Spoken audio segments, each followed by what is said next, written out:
Now we can switch Yamaha MM6 on. Okay, we press the button and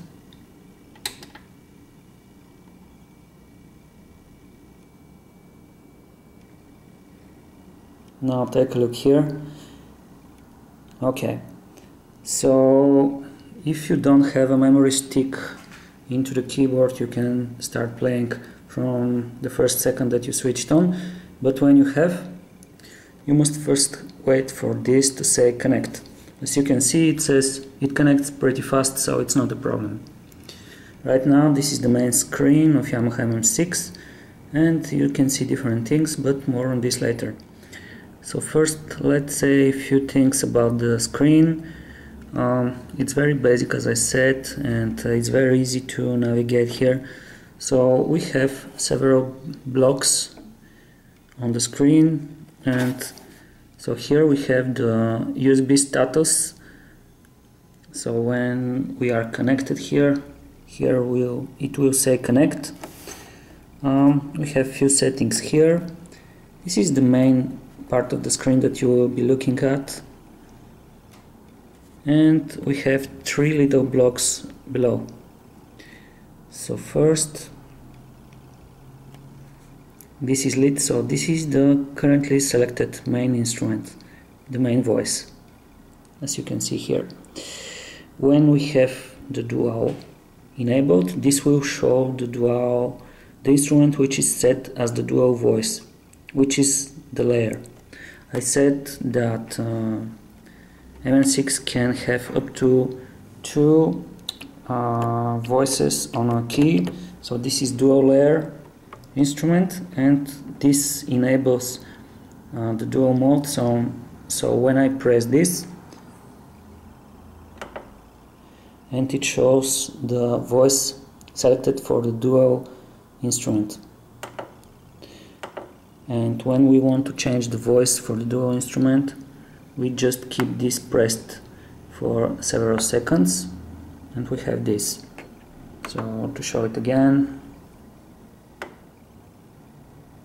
okay, so this is a typical menu for Yamaha MM6, nothing complex. As you can see, I said that you can navigate in the menus with the jog wheel. Also you can see the upper part, we have categories. So this is the current category, this is the previous, this is the next. If you scroll long enough with the jog wheel, it will change the category also, but you can change them very quickly with these two buttons, like this. Okay, and as I said, also these two buttons serve the same function as the jog wheel in the menus, so you can navigate pressing the buttons. And exit serves as an exit from a menu. Okay, then we have pattern. So this is the currently selected style.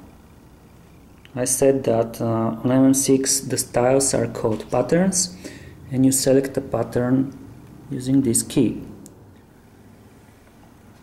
So when you press it once, it will show the pattern menu.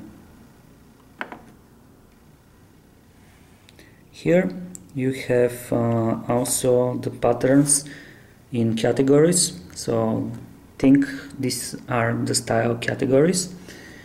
You can choose the jog wheel to navigate into the patterns, or these buttons, or these buttons for category select.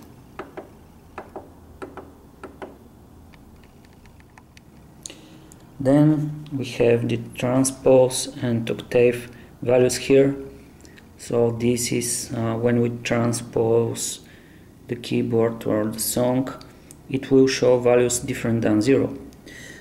So when I press the transpose button, it brings a big menu here. I can exit with the exit button, and now we have the value of 1 already selected. Now I will transpose it back to 0, and I will press the octave button. Okay, we have now the octave transposed, which is shown here. Okay, so I already told you about the main voice, the dual voice. Now about the split. As I said, with this button we can split the keyboard into two. So when I press it for once, and we have this split enabled. Now this is the voice which is chosen for the split voice, which is on the left of the keyboard. And how we choose this voice, we simply hold this for 2 seconds and it will show us the menu where we choose which voice will be played on the left of the split point. When we are happy with the selection, we exit the menu. That's it. If we want the dual or the split disabled, we simply press once the corresponding key. Pretty simple. As I said, Yamaha MM6 comes with Cubase AI5 digital audio workstation. So for the purpose of this demo, I will use Cubase itself to show MM6 in action.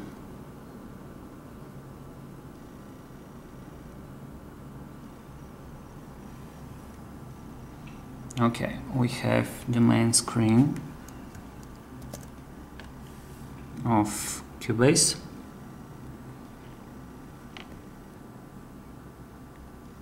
And I will create an empty project.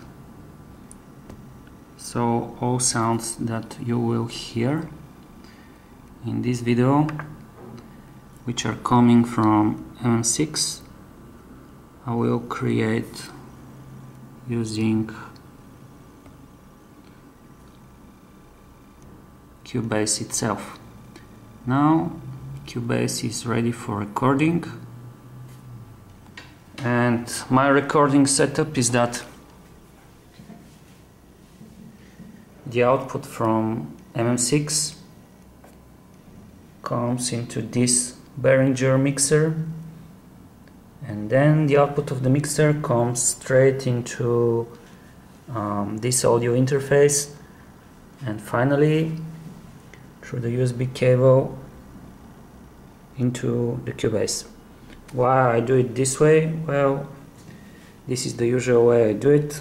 I like to use both a mixer and audio interface, and because this Behringer mixer doesn't have audio interface built in, I use audio interface. And the reason that I'm using mixer at all, because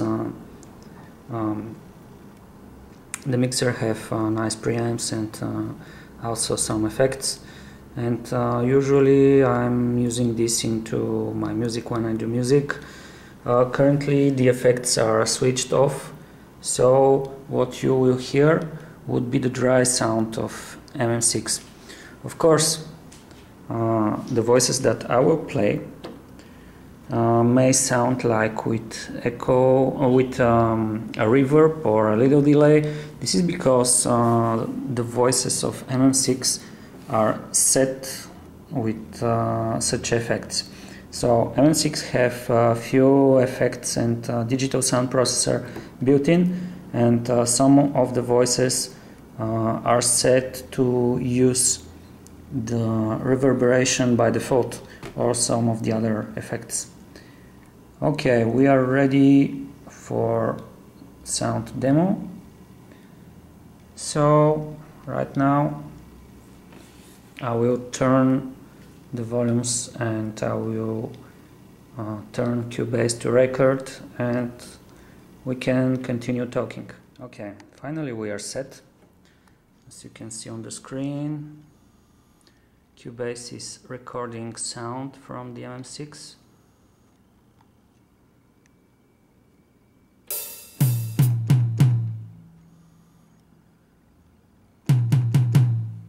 Yeah, so let's continue our review.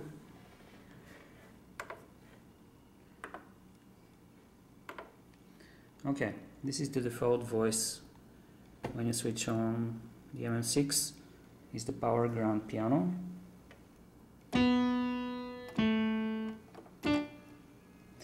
Or something very important to mention about the keyboard. So this is, of course, touch sensitivity keyboard, but we don't have the aftertouch. Okay, so right now demonstration of the built-in drum machine. So first let's choose an accompaniment. Okay, Southern Rap. We press the play button and we have sound. We can speed it up a little bit using the tempo.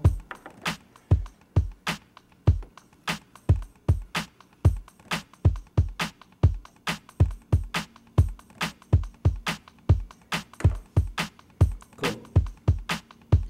So as you can see, this LED is blinking and we have the variation A playing right now. I can switch to B. Okay, it was blinking because it was ready to switch.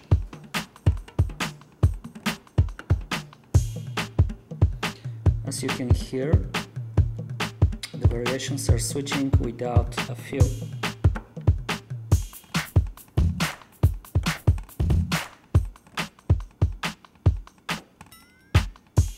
Okay, we have little fill, but I will make demonstration of the fill right now.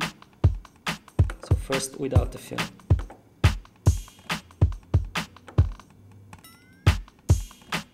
Now with the fill.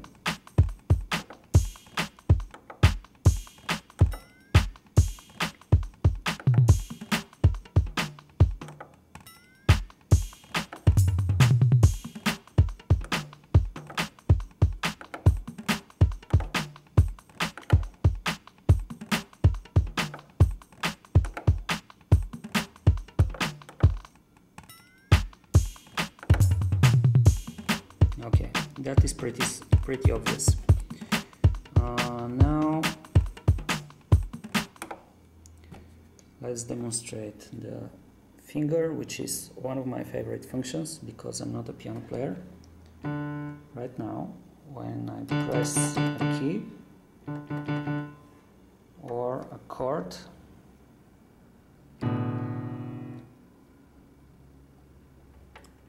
well, filming and playing is not very easy in the same time. Okay, nothing is indicated here. If I want a chord, I must play it myself. When we enable the finger, then we have a selected voice to play chord for us with only one button.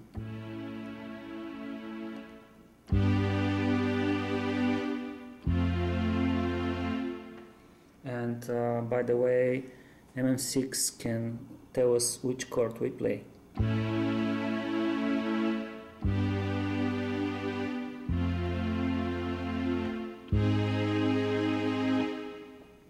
Cool. With only one button, I have a chord. This is pretty useful for live performance. Now, when I play, if I want the auto accompaniment to play with me, I have to press here and I have to make it play myself.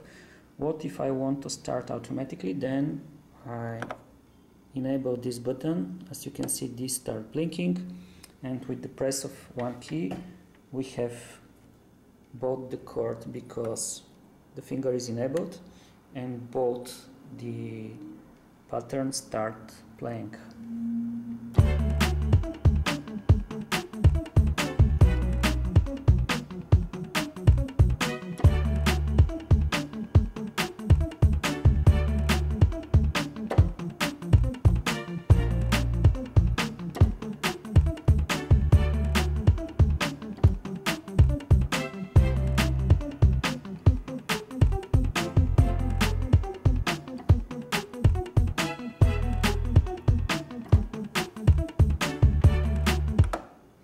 and so on. Important thing to notice here is that, okay, when we have the pattern, this is only the instrumental. When we have the finger, this is only the chord. But when we have a pattern playing with finger enabled, what we also get is that we have a bass line automatically applied to the pattern, which is very useful because basically we have the whole accompaniment part automatically played for us, so we can concentrate only on the main part. So let's do it again.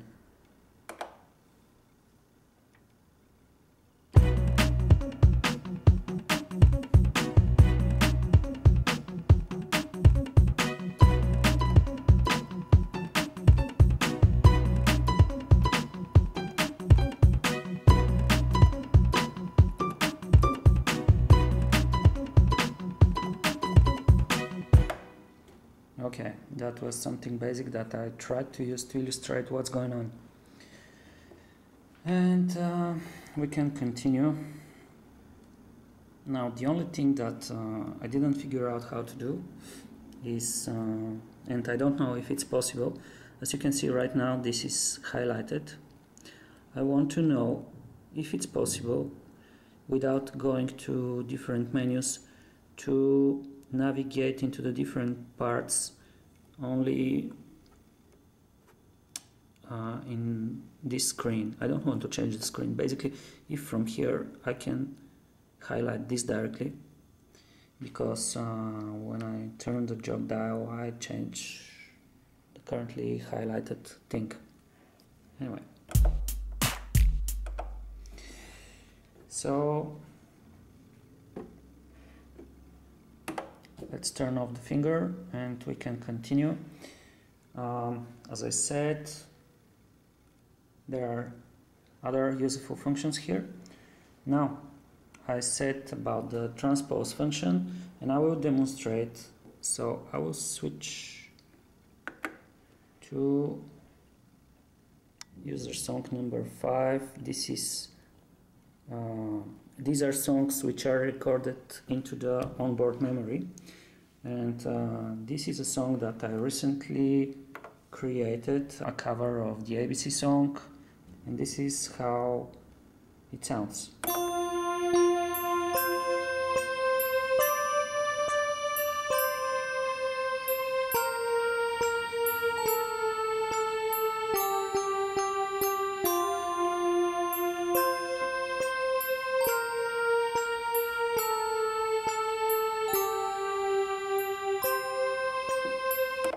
Anyway, don't forget that this is a baby song, so it sounds like for a baby.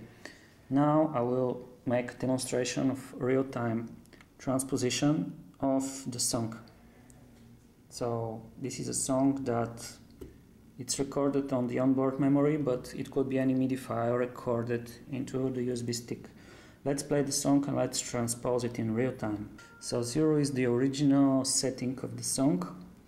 And now I will try like something cool to transpose it real time in both 1 octave up and 1 octave down.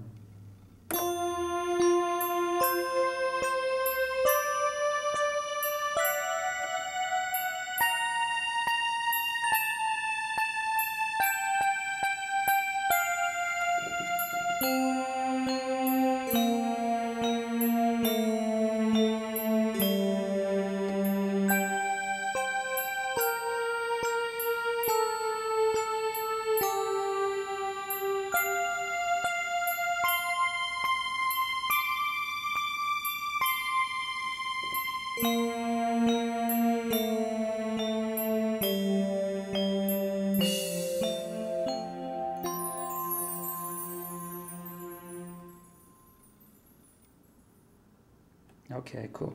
Oh, by the way, when the song reaches the end, the playback stops automatically.